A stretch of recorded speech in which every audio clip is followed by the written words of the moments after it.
마가복음 1장. 하나님의 아들 예수 그리스도에 대한 기쁜 소식의 시작이다. 예언서에는 보라, 내가 너보다 앞서 내 사자를 보내겠다. 그가 내 앞에서 내 길을 준비할 것이다. 광야에서 어떤 사람의 외치는 소리가 들린다. 너희는 주를 위해 길을 준비하라. 그의 길을 곧게 하라고 쓰여 있다. 이 말씀대로 세례 요한이 광야에 나타나 죄를 용서받게 하려고 회개의 세례를 전파하였다. 그러자 온 유대 지방과 예루살렘 사람이 모두 나와 죄를 고백하고 요단강에서 요한에게 세례를 받았다.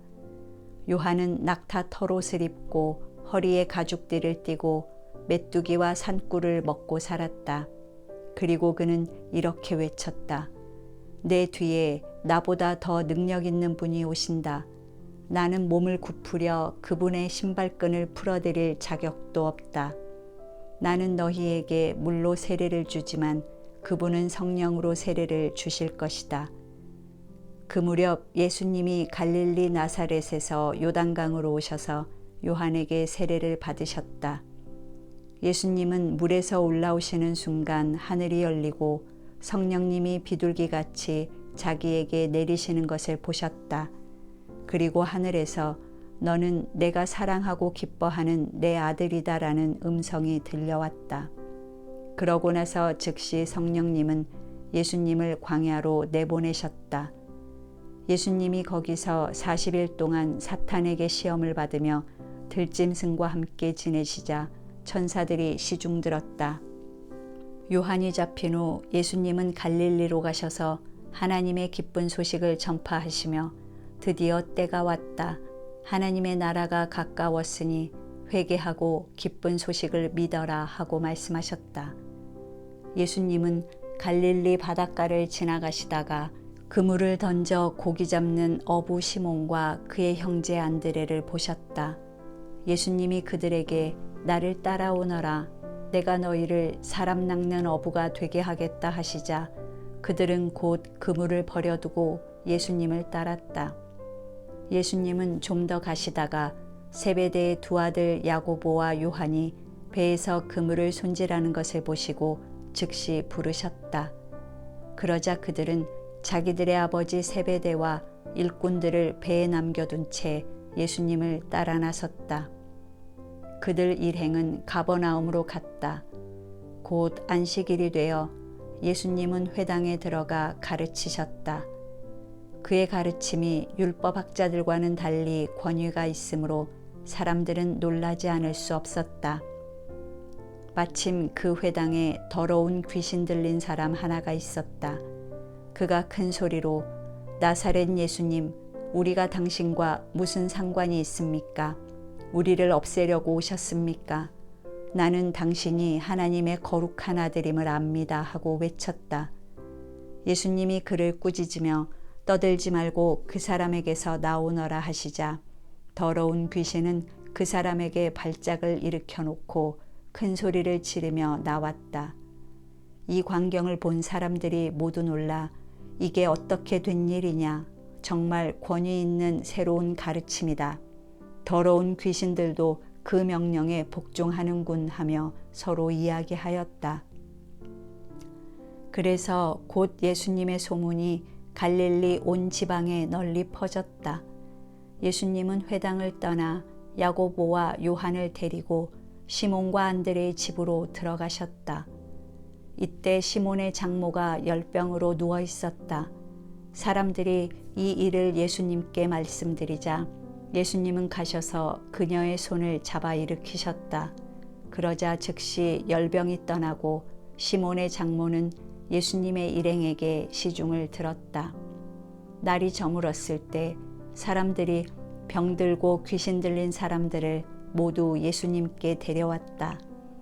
그리고 온 마을 사람들도 문 앞에 모여들었다. 그래서 예수님은 갖가지 병으로 고생하는 많은 사람들을 고쳐주시고 귀신들을 쫓아내셨다.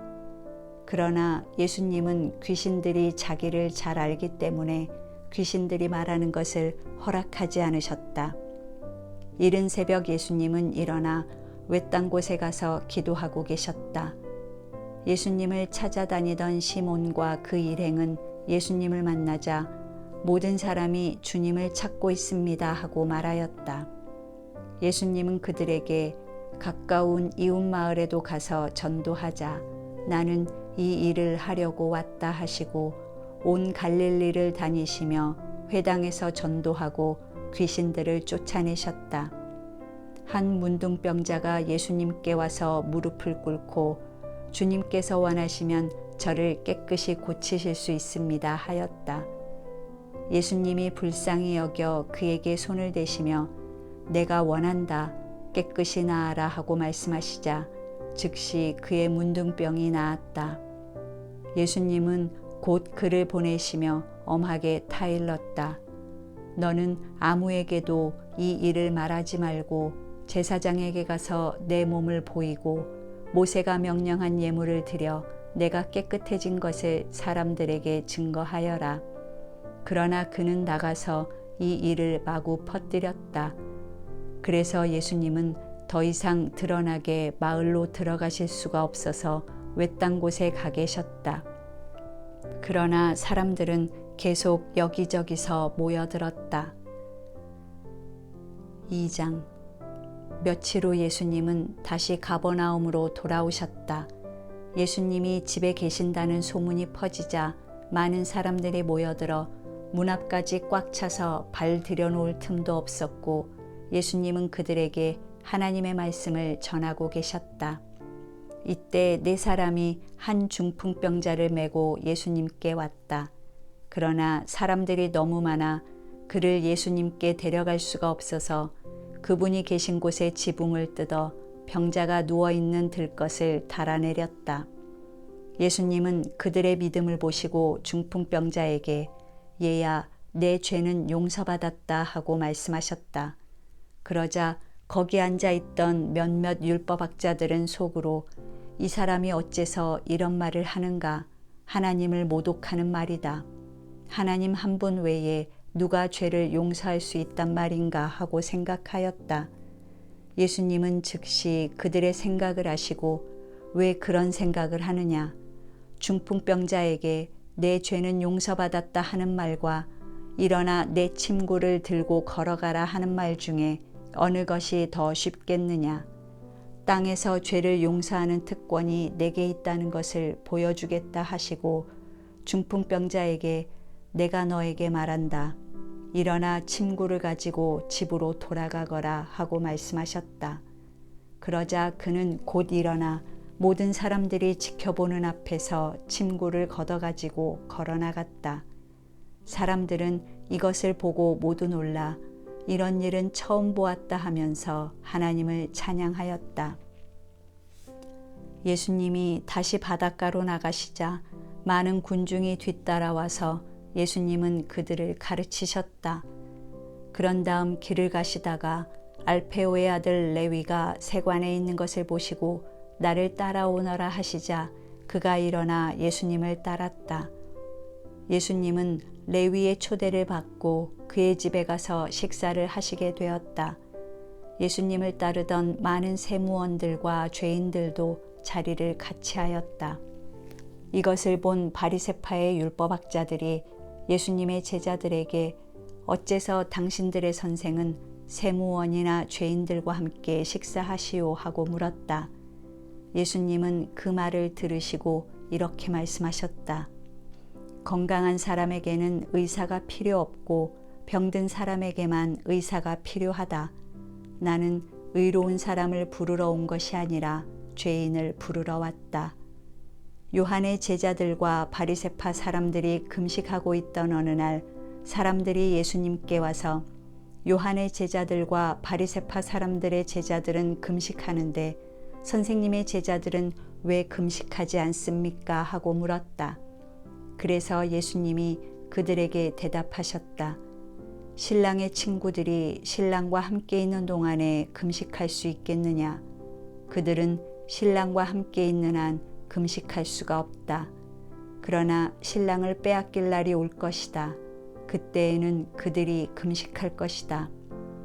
낡은 옷에 새 천조각을 대고 깁는 사람은 아무도 없다. 그렇게 하면 새로 기운 것이 낡은 옷을 잡아당겨 더 많이 찢어진다. 또 새 포도주를 낡은 가죽 부대에 넣는 사람도 없다. 그렇게 하면 새 포도주가 부대를 터뜨려 포도주와 부대를 다 버리게 된다. 새 포도주는 새 부대에 넣어야 한다. 어느 안식일에 예수님이 밀밭 사이로 지나가실 때 제자들이 함께 가면서 밀 이삭을 잘라 먹었다. 그러자 바리새파 사람들이 예수님께 보십시오, 저 사람들이 안식일에 해서는 안 될 짓을 하지 않습니까? 하며 트집을 잡았다. 그래서 예수님은 그들에게 이렇게 대답하셨다. 너희는 다윗이 자기 일행과 함께 먹을 것이 없어 굶주렸을 때 한 일을 읽어보지 못했느냐?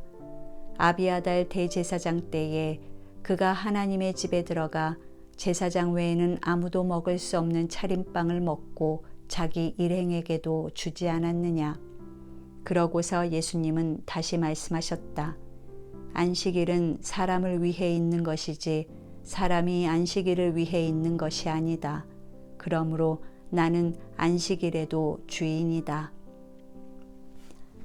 3장. 예수님이 다시 회당에 들어가셨다. 거기에 한쪽 손이 오그라든 사람이 있었다. 그날이 안식일이었기 때문에 사람들은 예수님이 그 사람을 고치면 고발하려고 지켜보고 있었다.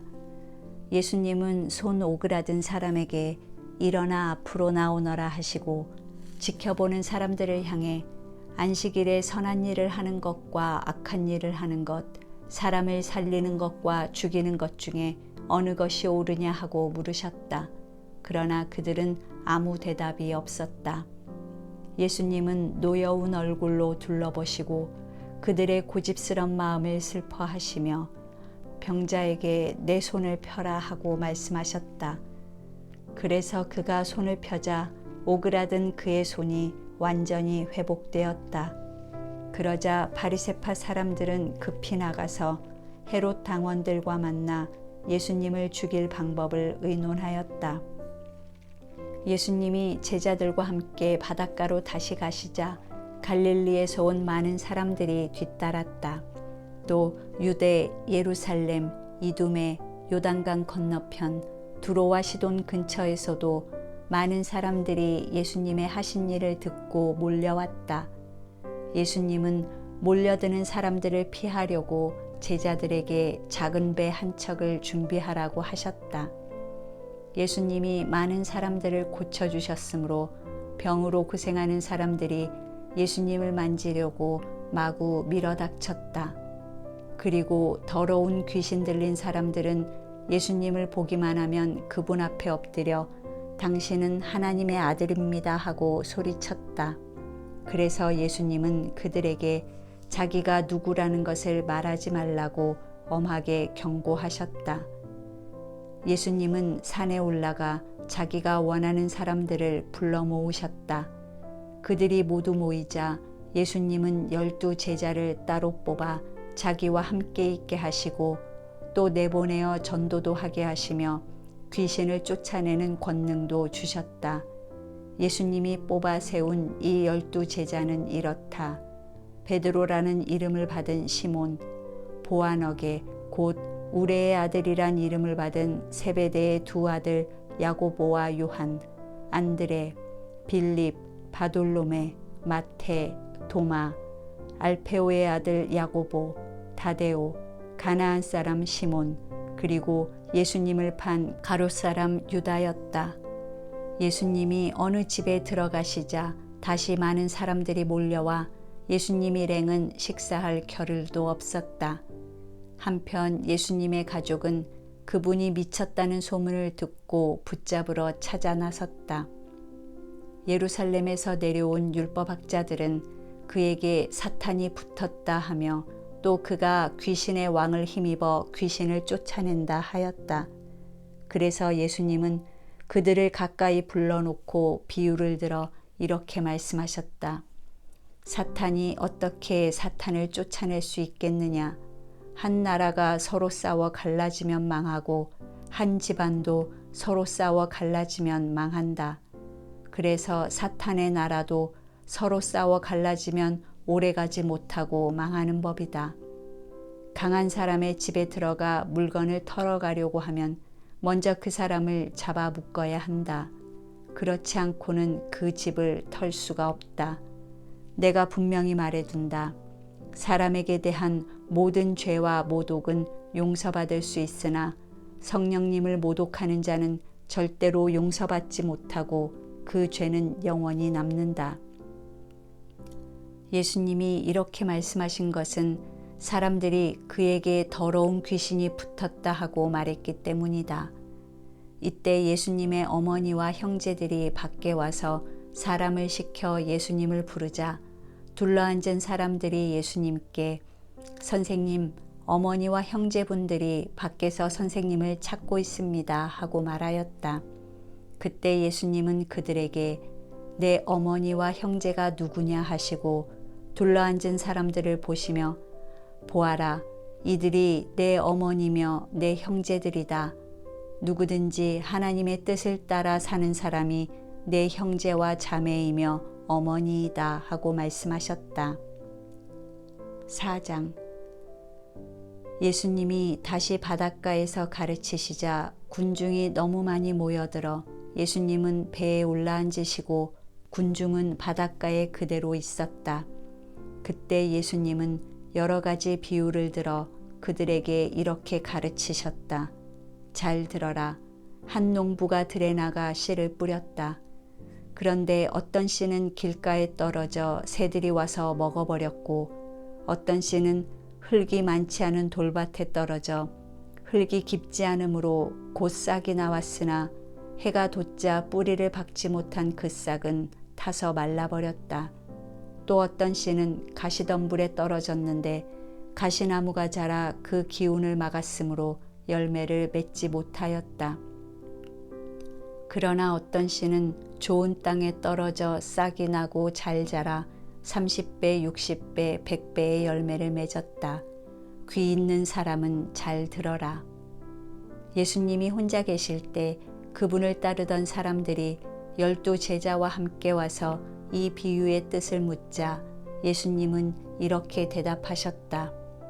너희에게는 하나님 나라의 비밀을 아는 것이 허락되었으나 다른 사람들에게는 모든 것을 비유로 말한다. 이것은 그들이 보아도 알지 못하고 들어도 깨닫지 못하게 하여 그들이 돌이켜 용서받지 못하도록 하기 위해서이다. 그러고서 예수님은 다시 말씀하셨다. 너희는 이 비유도 이해하지 못하느냐? 그래가지고서 어떻게 다른 모든 비유를 이해하겠느냐? 씨를 뿌리는 농부는 말씀을 전하는 사람이다. 어떤 사람은 길가에 떨어진 씨와 같아서 말씀을 들어도 즉시 사탄이 와서 그의 마음에 뿌려진 말씀을 빼앗아 간다. 또 어떤 사람은 돌밭에 떨어진 씨와 같다. 이런 사람은 말씀을 들을 때 기뻐하며 즉시 받아들이지만 그것을 마음속 깊이 간직하지 못하고 잠시 견디다가 그 말씀 때문에 고통이나 핍박이 오면 곧 넘어지고 만다. 그리고 어떤 사람은 가시덤불 속에 떨어진 씨와 같아서 말씀은 듣지만 이 세상 걱정과 재물에 대한 유혹과 그 밖에 여러 가지 욕심이 들어와서 말씀을 막아 열매를 맺지 못하게 한다. 그러나 어떤 사람은 좋은 땅에 뿌려진 씨와 같다. 그런 사람은 말씀을 듣고 받아들여 30배, 60배, 100배의 열매를 맺는다. 예수님은 또 이렇게 말씀하셨다. 등불을 켜서 그릇이나 침대 아래 둘 사람이 있겠느냐? 오히려 그것을 등잔대 위에 올려놓지 않겠느냐? 감추어진 것은 나타나기 마련이고 비밀은 드러나기 마련이다. 귀 있는 사람은 잘 들어라. 예수님은 다시 말씀하셨다. 너희는 내 말을 귀담아 듣고 실천하여라. 그렇게 하면 그만큼 더 많은 것을 얻게 될 것이다. 있는 사람은 더 받을 것이며 없는 사람은 있는 것마저 빼앗길 것이다. 예수님은 계속하여 말씀하셨다. 하나님의 나라는 밭에 씨를 뿌리는 농부와 같다. 하루하루 지나는 동안 농부도 모르는 사이에 뿌려진 씨는 움이 돋고 자라서 열매를 맺게 되는데 처음에는 싹이 나고 다음에는 이삭이 나와 마침내 여문 알곡이 달린다. 곡식이 다 익어 추수 때가 되면 농부는 낫으로 그것을 거둬들인다. 예수님은 다시 말씀하셨다. 하나님의 나라를 무엇에 비유하며 어떻게 설명할까? 하나님의 나라는 겨자씨 한 알과 같다. 그것이 땅에 심길 때는 씨앗 중에서 가장 작은 것이지만 심긴 후에는 모든 채소보다 더 크게 자라서 큰 가지를 늘어뜨린다. 그래서 새들이 그 그늘에 깃들이게 된다. 예수님은 이와 같은 많은 비유를 들어 그들이 알아들을 수 있는 데까지 가르치셨다. 그러나 비유가 아니고는 그들에게 말씀하지 않으셨으며 제자들에게는 모든 것을 따로 설명해 주셨다. 그날 저녁에 예수님이 제자들에게 바다 저편으로 건너가자 하고 말씀하셨다. 그래서 제자들은 군중을 남겨두고 예수님이 타신 배로 함께 떠났고 다른 배들도 따라갔다. 그런데 갑자기 큰 폭풍이 휘몰아치고 파도가 덮쳐 배가 침몰하게 되었다. 그러나 예수님은 배의 뒷부분에서 베개를 베고 주무시고 계셨다. 제자들은 예수님을 깨우며 선생님, 우리가 죽게 되었는데도 모른 척 하십니까? 하고 소리쳤다. 예수님이 일어나 바람을 꾸짖으시며 바다를 향해 잔잔하라, 고요하라 하시자 바람이 멎고 바다는 아주 잔잔해졌다. 그러고 나서 예수님은 제자들에게 왜 그렇게 무서워하느냐? 너희가 아직도 나를 믿지 못하느냐? 하고 말씀하셨다. 제자들은 몹시 두려워하며 도대체 이분이 누구시기에 바람과 바다도 복종하는가 하고 서로 수군거렸다.